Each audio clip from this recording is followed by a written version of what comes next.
So then they talk about what's coming in the next major update in terms of vehicles. And a lot of this stuff, if I'm honest, they've already talked about in like the past, what they're doing. So none of this is really new information, just slightly additional information on top of what's coming. So first of all, they added a bunch of SAM vehicles in the last update. Every nation that didn't get a SAM vehicle in the previous update is getting a SAM vehicle in this one, right? So you have Britain, you have Russia, Italy, and France. So we're probably getting the Sky Sword for Britain, probably getting some like a book for the Russians, and then you're getting that machine probably that Italy and France work on together, which uses the naval missiles. Also, it would be nice if they had a look at China again, though, giving them like a proper SAM instead of like a one which is a little bit middling. It would be nice if they could maybe do that in the future, but this is obviously positive. This brings parity, this brings additional equipment for many different nations that people are going to enjoy. It would be nice to hear some opinions on the new SAMs. I will say, after playing a lot of top tier, there is definitely less of a CAS issue as there was before, but now it's just basically predominantly based on maps, which kind of was what it was before. So Conquest is obviously still pretty heavy on CAS, and then also like certain maps which obviously have defenses in terms of flying the things, and at the same time, like I'm seeing more people just dumb lob things. No, dumb lobbing is not like the word to use, but basically using the tactical map features to put down like a lasered point and then just chuck things and hope for the best. So there's just a lot more random elements to the cast stuff nowadays, where people are trying to like randomly aim for the SAMs, try and take them out so then they can kind of go in. The next piece of news, which is really cool and we talked about in an earlier video, is the fact that Thailand is coming in ground. It's already here in air for Japan as a subtech tree, and this update will bring them as a ground subtech tree. And they're adding in the Commando Stingray, which is really cool. It's basically very similar to the CCVL. It's probably the best vehicle that I can kind of give a comparison to, just to kind of show you the vehicle in the game for America. The CCVL is one of those like light tank prototypes that were made, but yeah, this is very similar to what the Stingray is like. We actually talked about, as I said in the previous video, but it's a light tank with a 105 and also a few other features too. So yeah, it should be quite nice to see in the Japanese tech tree. You also have the M60A3 TTS, the thermal sighted M60, the M163, which once again we already have, and then they're plotting one more tank too, which is the Oplot. So that is the Ukrainian export version of a upgraded and modified T-80UD. And so the Thai forces use it. I can't remember if there's any other nations that use the Oplot right now, but that was a way to get the Ukrainian stuff in the game, and hopefully we can see the BTR-4 as well at some point. And also, of course, the Yataghan, which would be really cool to see. No idea where it's going to come from. But so they give you a little kind of sneak peek into what's coming in. This has been a long time coming for Japan, and I'm super happy that they're doing it. I understand that some of it will be copy-paste, just like always, and also there'll be vehicles that are missing, but it does mean that they can come in the future, and that obviously is very positive. The other part of it is, of course, more stuff that is coming in. They say there's going to be aircraft that sting, so I hope that doesn't mean more Hornets, but we'll see what kind of goes on. Tanks, helicopters, and naval vessels as well. So yeah, they're going to bring in everything. Next events. So this is kind of interesting. We obviously have the F-106 event, but nowadays they talk about new events. The next one after the F-106 will be another naval event. Because if you remember, when it comes to the Normandy event, they kind of forced in a tank event in the middle of it. So in this period of time, just like we did last year, you actually get two naval events instead of just one. Now, the naval event that they just did was incredibly poor. I think we can all agree it wasn't great because it just didn't really represent the new vehicles that they added in. It didn't make a lot of sense. Now they are kind of representing it with a German battle cruiser. So not a battleship, but a battle cruiser. So hopefully we can see the brother of some of the, or the sister of some of the vehicles that are in game, which is probably what they're going to do. And then after that is going to be another tank event. So basically we have an air event now, then we're going to have a naval event, then we're going to have a tank event. The tank event is another amphibious American tank, which is just like, what do you mean? Like, why this year is the year of the amphibious American vehicles? This could easily be the DD Sherman, which we've talked about before, but it's probably more likely the is it the EFV, I think, Expeditionary Fighting Vehicle. This is a more modernized kind of amphibious lander, which the Americans use. Well, I don't know if they use nowadays. I'm pretty sure it got cancelled because they just went back to using what they were doing before. So yeah, the EFE is kind of interesting because yeah, we'll talk about it if it gets out, but it was something that was leaked a while ago. It has access to, once again, a 30mm, and it's just a big boy. It's also incredibly quick, so it's designed for speed, which might be quite fun. So yeah, another amphibious American tank, and also a battle cruiser. Now, gameplay mechanics wise, they're changing the way that SP works for aircraft. So basically, the way that aircraft spawns used to work is, how they work now, is they were based on kind of type of vehicle. So if you brought in, let's say, a strike aircraft with bombs, and then you brought in a fighter with bombs, you wouldn't incur a penalty for it being a second spawn because it was seen as a different vehicle. Now, this doesn't work anymore because Gaijin decided to add bombs and rockets and all of that to everything.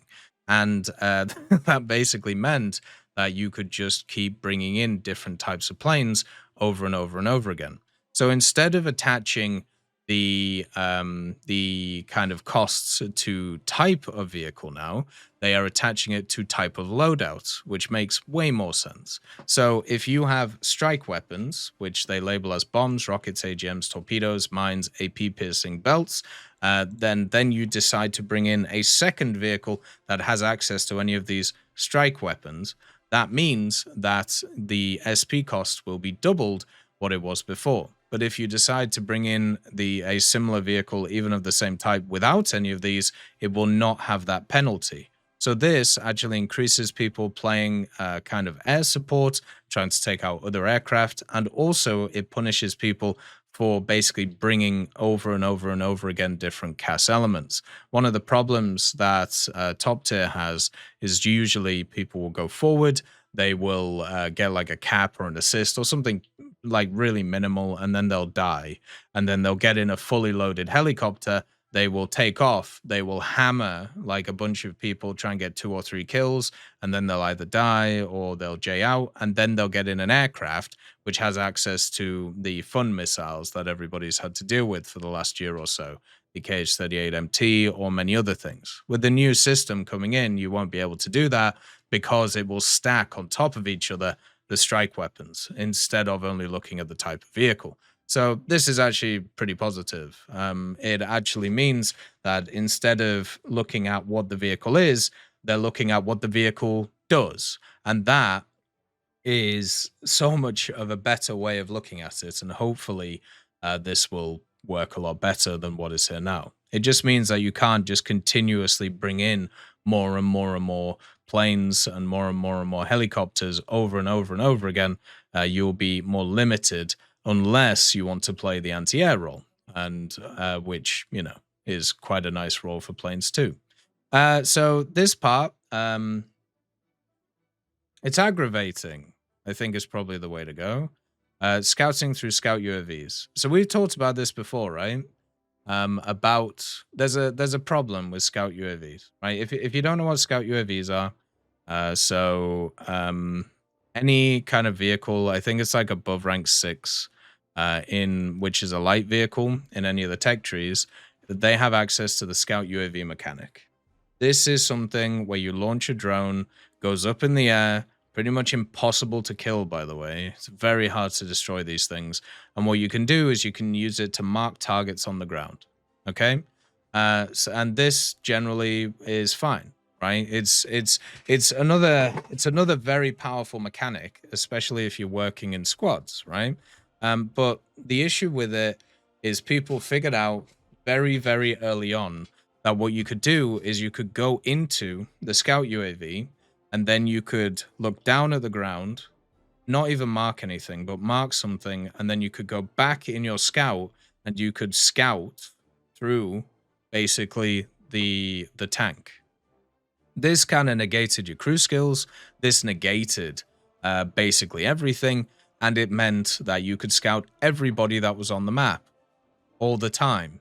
So you had you may have seen it actually if you play like high tier realistic. There'll be just like certain games where you're just like, why is the whole enemy team scouted? How has this happened? They're literally in their spawn and they're scouted. It's because some dude is sat at the back of the map in a light tank, droning and just marking targets, going back to his tank, looking at the arrow and clicking his scout button, going back to the drone and keep doing that over and over again. And it's a massively overpowered thing because you basically make it so one team sees everybody and the other team doesn't. It's broken and they should get rid of it. But they're not doing that.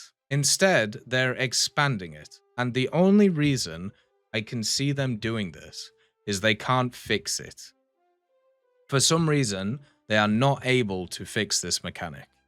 Like there is like a fundamental thing in the game or the fundamental thing in the code where they cannot fix that problem. Like that has to stand. So instead, they're expanding it. So when you're in the Scout UAV itself, you can now scout things just from the Scout UAV. Now, the cooldown will be 3 times as big for a successful one. And also, the spawn point reduction for aircraft will be decreased by 2 times as well. But the rewards for RPNSL and mission points have not changed. So now, you can just use the Scout UAV in the air to scout. It will take you longer to do, and also, the spawn point reduction isn't as much for aircraft. The fact that this is even attached to spawn point reduction for aircraft is just insane. Because once again, it just means CAS is just very easy to use. But the other thing is, you can still do what you were doing before. So players will be able to scout from the Scout UAV instead of needing to switch back to their tank after placing a mark in order to try and get the scout. However, this method will still be here for people who want to do it. And of course people are going to do it. Because why would you do this? Because it's going to take 3 times as long. Unless you're super lazy and you don't want to hit 2 buttons. Which, we have that, I suppose, in War Thunder. But the scout cooldown, when you have a scout UAV in the air, will be longer to balance it out. And the spawn point cost reduction of planes has decreased, but the rewards will remain the same. So once again, they don't say how long it's going to be, by the way. But this screams of, goddamn, we can't fix this. Because I don't know why. Gaijin has always favored simple fixes to things, which has been pretty good over the years. This is not a simple fix. This is just adding a bunch of different variables, a bunch of different factors, a bunch of different things to the mechanic, which now you have to learn and you have to think about, which isn't kind of how Gaijin does these things. So the only reason I can think of, and I might just be wrong, maybe they just think this is a good idea, but I just don't think they can fix it. Like the fundamental way that scouts work, by basically negating your crew skills. I don't know. And by the way, I massively disagree with this. This is just silly. Light tanks in the game are the most overpowered vehicles in the game because they give your teams advantages that you cannot get in any other way. The scouting mechanic is insanely good. One of the best mechanics in the game, if not the best. And expanding that mechanic to make it even more powerful is insane. Ridiculous. They cannot and should not do this. They should instead fix the damn bug, instead of just making the bug part of the game and saying it isn't a bug, it's indeed a feature. The next one is clarification regarding 5th gen aircraft. So, of course, once again, there was a leak about how there was going to be 5th-gen aircraft coming in at some point. Mainly, I think they said at the end of this year. Yeah, the leak, I don't know what's happening, but for some reason, when it comes to one of the leakers, it's the Chinese Giga Chad. The Chinese Giga Chad has just decided he's going to be a vigilante. I don't know why he's becoming a vigilante leaker, but he's leaking things and he's doing them for specific silly reasons. He's decided that now he's going to be the person who's gonna, fight the good fight, rebel against the system and all of that stuff. Like, even he leaked the fact that that Thailand are getting some ground vehicles just before this article came out. And he said, here, I'll actually read you verbatim what he said in like the thing, because it was just like, what are we doing? You know what I mean? Like, why add this in? But this is the state of where we're at when it comes to like this set of leaks. So he says, note that these are some of the upcoming vehicles for the September update. Victory Day Parade in China is celebrated on the 3rd of September every year to commemorate defeating the Japanese during the Sino-Japanese War. Talk about insensitive timing. What are you talking about, you absolute bellend? Like, why? Do you think they're literally doing this to piss off the Chinese? Like, are you mad? Like, what are you talking about? But yeah, anyway, so the Chinese Giga Chad is turning into the vigilante Chinese Giga Chad, and that just kind of makes me sad. But basically, one of the things that he did was he talked about the 5th-gen aircraft coming in, and Esmin basically said, no, they're not coming in. Not this soon. Of course, they'll come in the future, as they always will. And BVD, our boy in blue, good old Vyacheslav, has also put out a statement about this. And it says, we're happy to see the attention the game is getting for the enthusiasm for modern aviation. And today, we want to talk a bit more about our plans regarding 4++ and also 5th-generation aircraft specifically. The game already has the first iconic examples of 4+ and 4++ generation aircraft, but we plan to add a few more of these aircraft to different research trees before moving on to the 5th-generation aircraft. At the moment, for example, not all nations have top fighters with the most modern electronically scanned array radars, and we would like to close this gap first. There are also several modern air warfare technologies that can enrich gameplay that have not been implemented in War Thunder. This process will take several major updates, and the first 5th-generation aircraft will not appear in the game before the second half of next year. We hope this news will not upset fans of these aircraft too much, especially as there are a lot of interesting aircraft ahead. So, one of the issues for me when it comes to War Thunder is, and maybe this is just kind of society, but there's a lot of impatience in terms of War Thunder right now. There's a lot of the community which is very much give me, give me, give me. And maybe that's the fact that War Thunder does actually develop insanely quickly compared to pretty much any other game. If you actually look at the amount of content that War Thunder adds every year, it is massively larger than any other game in existence. Like, you cannot compare it to any other game that I know of with the amount that they actually put into the game in terms of like vehicles, mechanics, everything. If you look at War Thunder compared to like, I don't know, 2 years ago or maybe even a year ago, and you look at what it is now, it's just a fundamentally different game. It's wild just going through the changelogs, going through the updates and everything. But because of this rapid expansion that War Thunder has been on basically the last decade or so, what we now have is we have the give me, give me, give me crowd getting a more aggressive and more aggressive and more aggressive. And it just continues to be more aggressive because of the fact that War Thunder does develop so quickly. Imagine if War Thunder had like a development cycle which was half as fast as what it is now. Like basically more akin to standard games. Or even like if you have a look at like certain games, they only have like 1 big update a year or 2 big updates a year. Gaijin produce 5 for War Thunder every year and have done for like a decade. But for some reason, there's always this wanting more and wanting to see more stuff. And obviously, the 5th gen aircraft thing, I don't like generations of aircraft, never have. just because it's just marketing gimmicks. Depending on which nation you ask, they have different versions of what the generations mean. Everybody always says, "Oh, well, why don't we just?" Well, everybody uses the American one. No, they don't. Like China literally has their own system. Russia has their own system. Like it's just very, very annoying to deal with. But basically, you're getting more modern vehicles. Turns out War Thunder is continuing to expand. And in the future, they will add more vehicles with more mechanics, which are more modern. Crazy. But yeah, that's basically what we have here. They also talk about like air warfare technologies. The two big ones, at least in my head, anti-radiation stuff to do with the new SAMs. We'll have to see what happens there. Then obviously data link. I wonder if they'll ever add in data links, so therefore players can combine together to be able to go after vehicles. That would be interesting, but I have no idea how you do it in the mess that is War Thunder right now, especially in most air battles. But it would be kind of interesting to see what goes on. But yeah, it is how it is. The game director, Vyacheslav Belanikov, BVVD, says the game will continue to develop and continue to expand. That's basically what this says.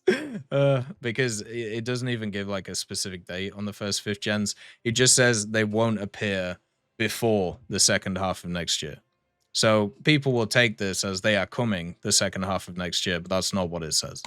So it literally says they're not coming in the next year. They might come after that, or it might take a bit longer. So that's how it is.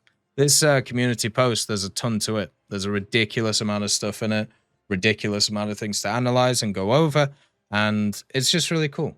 I'm very happy that they've done a lot of these things. I'd say like 90% overall. I'm very happy about this. The Recon drone stuff is very poor, and also, once again, the updated models. It's nice to see, but I wish they would just focus on the vehicles that don't have any of the updated models. And then make sure to get yourself the community pack. By the way, you can use my partner code if you want to buy this.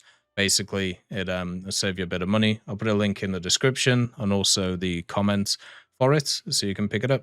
As always, I hope you have a wonderful day, and I will see you next time. I'd just like to thank GMG Smiley, CD Beans, Chieftain Mike, EMN3 Galaxy, Tulio Pontecorvo, Brendan Quinn, Carrion Crow, Gus Irenicus, Pyman, Wartinder, Teddy, Daniel Stanton, Martinez, B. Young, Ozzy Panzer, Alan Hacker, Liam Shear, Opium Prime, Lafouche, Sem, Aslan, Uncle Bean, and Derek R.